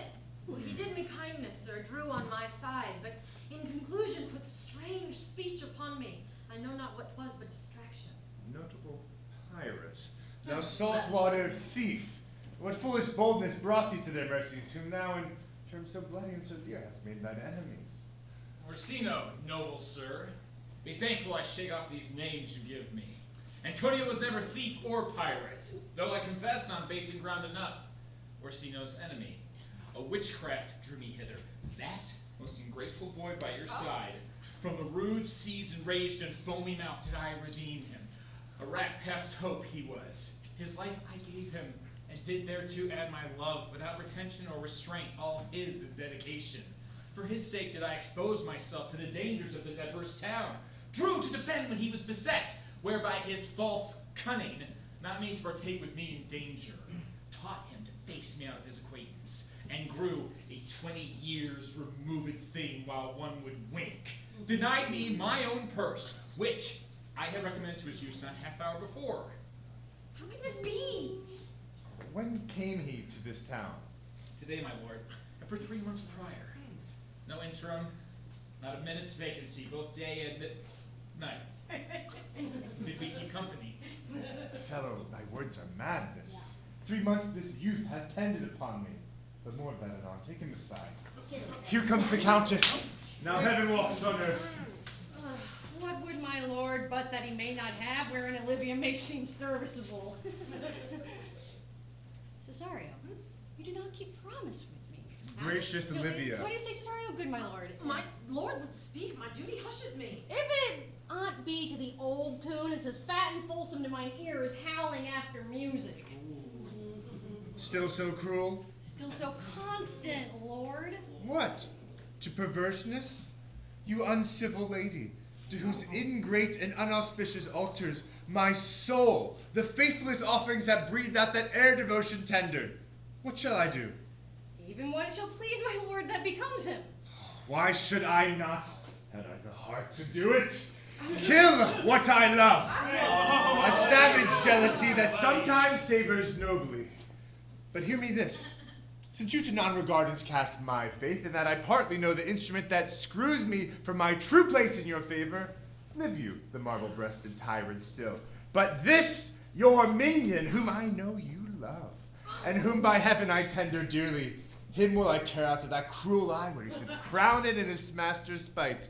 Come, boy, with me. My thoughts are ripe with mischief. No. I'll sacrifice a lamb that I do love to spite a raven's heart within a dove. And I, most jocund, apt, and willing to do you rest, 1,000 deaths would die. Where goes Cesario? After him I love. What? More than I love these eyes, more than my life, more by all Moors than e'er I shall love wife.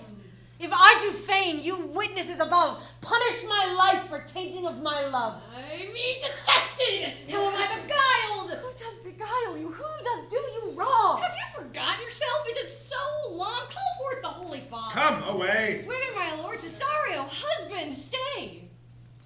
What? Husband? Aye, husband, can you that deny? Her husband, sirrah. No, my lord, not I. Cesario, it is the baseness of thy fear that makes thee strangle thy propriety. Do not fear. Take thy propriety. Take thy functions up. Oh, God, then, Father! Holy Reverend, I charge thee to here unfold what you know hath newly passed between this youth and me. Ah! A contract of holy bond of love. Oh. Confirmed by mutual joinder of hands, attested by holy close of lips, strengthened by interchangement of your rings, and all the ceremony of this compact, sealed in my function, by my testimony, since what you told me towards my grave, I passed 2 hours. Oh, thou dissembling cub. Cubby bear. What wilt thou be when time has set a grizzle on thy case? Or will not else thy craft so quickly grow that thine own trip shall be thy overthrow? Farewell, and take her. But direct thy feet where thou and I henceforth shall never meet. Oh, my lord, I do protest. Oh, do not swear, Cesario. I have little faith. Thou hast too much fear. For the love of God, a surgeon! Send one presently for Sir Toby! Oh, what's the matter, Sir Andrew? He has broke my head across and given Sir Toby a bloody coxcomb. For the love of God, your help, I had more than 40 shilling I were at home. Who's done this to you? The Count's gentleman, one Cesario. Oh! We took him for a coward, but he's the very devil incarnate. My gentleman, Cesario! My Flex, gentleman! there he is! You have hurt me for nothing! And that I did, I was sent on to do by Sir Toby. Why do you speak to me? I never hurt you. You drew your sword on me without cause. I bespake you fair and hurt you not. If a bloody coxcomb you hurt, then you have hurt me. I think you said nothing by a bloody coxcomb. Here comes Sir Toby halting. You shall his word. If he not be true, he will tickle you other gates than he did. Oh, he has hurt me. So what? Shy, did you find anything certain? Oh, no, he's drunk, Sir Toby. An hour gone. His eyes were set at 8 in the morning. He's a drunken rogue and a passing message paid. I hate a drunken rogue. I'll help you, Sir Toby. We'll be dressed together. Will you help? With an ass head. And a coxcomb and a name, a thin-faced name. He's a gull. He can't fight. Get him Get him to bed, let his hurricane look too. I'm sorry, madam. I have hurt your kinsman, but had it been the brother of my blood, I must have done no less with wit and safety. You throw a strange regard upon me, and by that I do perceive it hath offended you. Pardon me, sweet one, even for the vows we made each other but so late ago. One face, one voice, one habit in two persons? A natural perspective that is and is not. Antonio, oh my dear Antonio! How have the hours racked and tortured me since I have lost thee? Sebastian, are you? Fearest thou that, Antonio? How have you made division of yourself? An apple cleft in two is not more twin than these two creatures. Which is Sebastian? Most wonderful. Do I stand there? I never had a brother, nor can there be that deity in my nature of here and everywhere. I had a sister, whom the blind waves and surges have devoured. Of charity, what kin are you to me? What countrymen? What name? What parentage? Of Messling. Sebastian was my father. Such a Sebastian was my brother, too, and so when he suited to his watery tomb.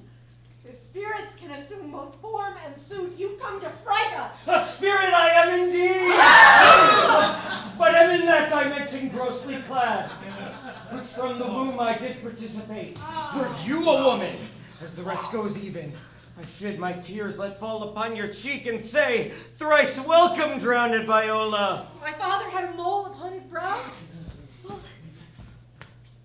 And so had mine! And died that day when Viola, from her birth, had numbered 13 years. Oh, that record is lively in my soul. He finished indeed his mortal act that day that made my sister 13 years. If nothing less to make us happy both, but this, my masculine usurped attire, do not embrace me till each circumstance of place, time, and fortune do cohere and jump, that I am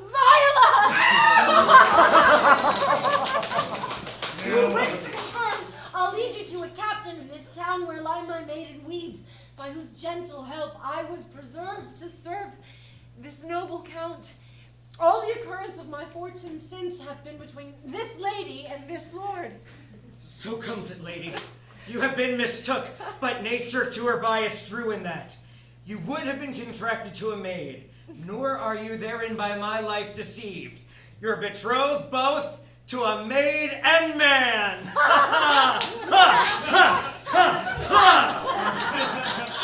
Be not amazed, right noble is his blood. If this be so, as yet the glass seems true, I shall have share in this most happy rack. Boy, thou hast said to me 1,000 times, thou should never love woman like to me. And all those sayings will I overswear, and all those swearings keep as true in soul as doth that orbed continent the fire that severs night from day. Give me thy hand, and let me see thee in thy woman's weeds. Well, the captain that hath my maid's garments is now in some action at endurance at Malvolio suit, a gentleman and follower of my lady's. Oh, we shall release him. Dispatch Malvolio hither. And yet, now I remember me. They say he's much distracted. Poor man. How does he throw? Oh, truly, madam, he holds Beelzebub at the staff's end as well as any man in this case may do. And has here writ a letter to you. I should have given it to you today morning, but a madman's epistles are no gospels, so it skills not much when they're delivered. Oh, and then read it! Well, look then to be well edified when the fool delivers the madman. Praise the Lord, mad on you! Oh, how now? Art thou mad? No, I do but read madness, and your ladyship will have it as it ought to be. You must allow vox. Prithee, just read it in thy right wits. And so I do, but to read his right wits is to read thus. Boy, Here, you read it. Yes! By the Lord, madam, you wrong me, and the world shall know it. Though you have put me into darkness and given your drunken cousin rule over me, yet have I the benefit of my senses as well as your ladyship. I have your own letter that induced me to the semblance I put on, with the which I doubt not, but to do myself much right or you much shame. Think of me as you please. I leave my duty a little unthought of and speak out of my injury. The madly used Malvolio. Did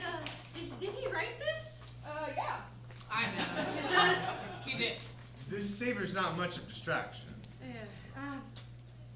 Fetch you, Malvolio. See him delivered. My lord, these things further thought on, so please you, think me a sister as well as wife. One day shall crown the alliance on it here at my house at my proper cause. Madam, I'm most apt to embrace your offer. Your master quits you, and for your service, so done him, so much against the mettle of your sex, so far beneath your soft and tender breeding, and since you called me master for so long, here is my hand. You shall from this time be your master's mistress. Oh, a sister! Oh, you're she! Oh,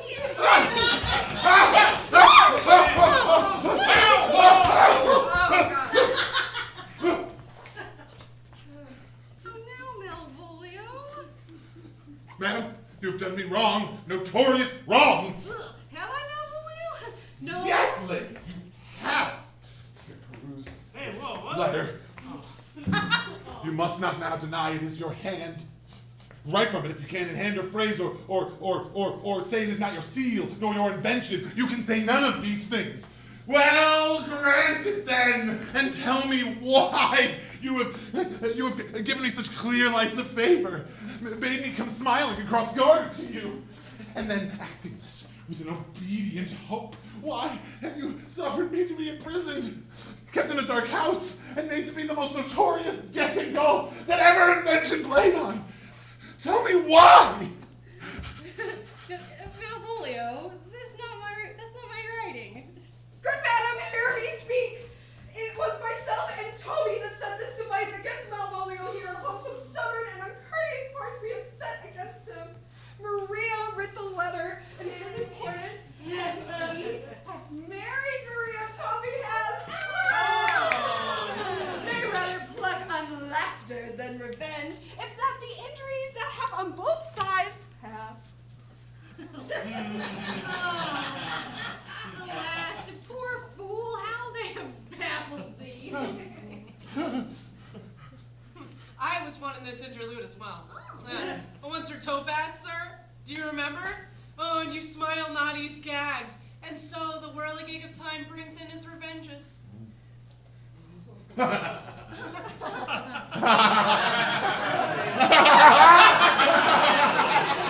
I'll be revenged on the whole pack of you!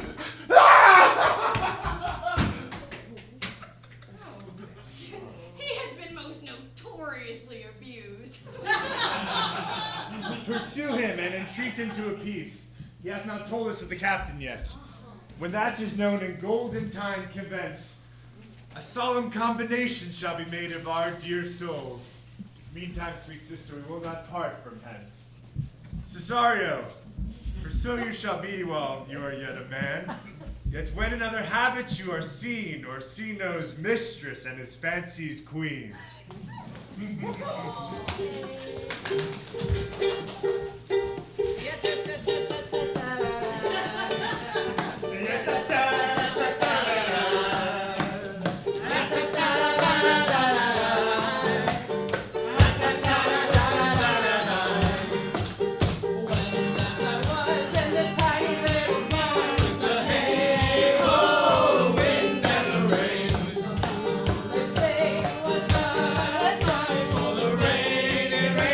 Every day.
Thank you all for coming.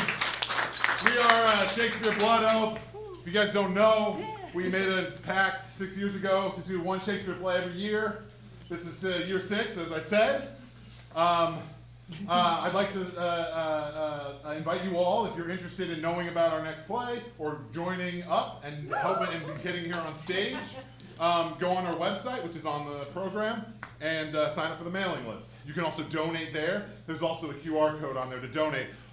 We are a nonprofit. We did the shows in the park earlier this year, if you didn't know.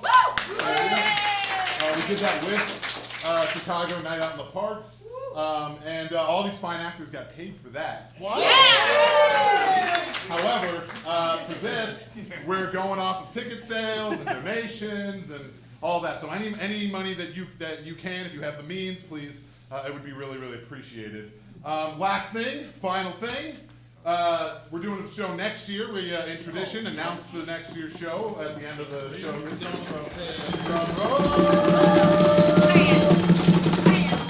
Big back! Oh! You said it! Nothing ever happens. So. Thank you all. And there'll be also a QR code on the box here if you need to hit a bigger one. So, and if you have cash, just throw it in the box. That would be also very appreciated. So, thank you so much.